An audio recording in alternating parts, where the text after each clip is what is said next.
ব্রাহ্মণবাড়িয়ায় পাওনা টাকা নিয়ে দ্বন্দ্বের জেলে দুদল গ্রামবাসীর মধ্যে দফায় দফায় সংঘর্ষ হয়েছে। এতে উভয় পক্ষের অর্ধশতাধিক আহত হয়েছেন। সংঘর্ষের পর এলাকায় থমথমে অবস্থা। আইনশৃঙ্খলা পরিস্থিতি স্বাভাবিক রাখতে মোতায়েন করা হয়েছে অতিরিক্ত পুলিশ। পাওনা টাকা নিয়ে দ্বন্দ্বের জেরে রণক্ষেত্র ব্রাহ্মণবাড়িয়ার নাসিরনগর। দেশীয় অস্ত্র নিয়ে সংঘর্ষে দুদল গ্রামবাসী, চলে ধাওয়া পাল্টা ধাওয়া। সংঘর্ষে অংশ নেন গ্রামের নারীরাও। পুলিশ জানায় মঙ্গলবার রাতে পাওনা টাকা নিয়ে নাসিরনগরের শ্রীঘর মধ্যপাড়া গ্রামের আরশ মিয়া ও নূরধন মিয়ার মধ্যে হাতাহাতি হয়। এ ঘটনায় গ্রামে উত্তেজনা সৃষ্টি হলে পুলিশ ও স্থানীয়দের মধ্যস্থতায় পরিস্থিতি নিয়ন্ত্রণে আসে। বুধবার সকালে আবারও দেশীয় অস্ত্র নিয়ে সংঘর্ষে জড়ায় দুপক্ষের লোকজন। দফায় দফায় চলে ধাওয়া পাল্টা ধাওয়া। এতে উভয় পক্ষের অর্ধশতাধিক আহত হন। খবর পেয়ে পুলিশ ঘটনাস্থলে গিয়ে পরিস্থিতি নিয়ন্ত্রণে আনে। আহতদের উদ্ধার করে ভর্তি করা হয় বিভিন্ন হাসপাতালে।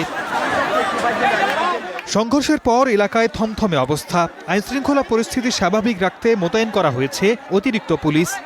তাই এলো ইনোভার, যেন আপনি লাইফে থাকেন রেডি প্রতিদিন। ইনোভার, ডিজাইনড ফর নাও। জামিনদারের কাছে শুদ্ধ টাকা দিতে পারেন সময় মতো। এটা নিয়ে ওই জামিনদারের বাবা বোধহয় বাজাচ্ছে, কালকে সন্ধ্যা বাড়ি যাচ্ছে, তাদের কিনবসি মারছে, 2-4 মতো বোধহয় ইট লাগছে ভাই।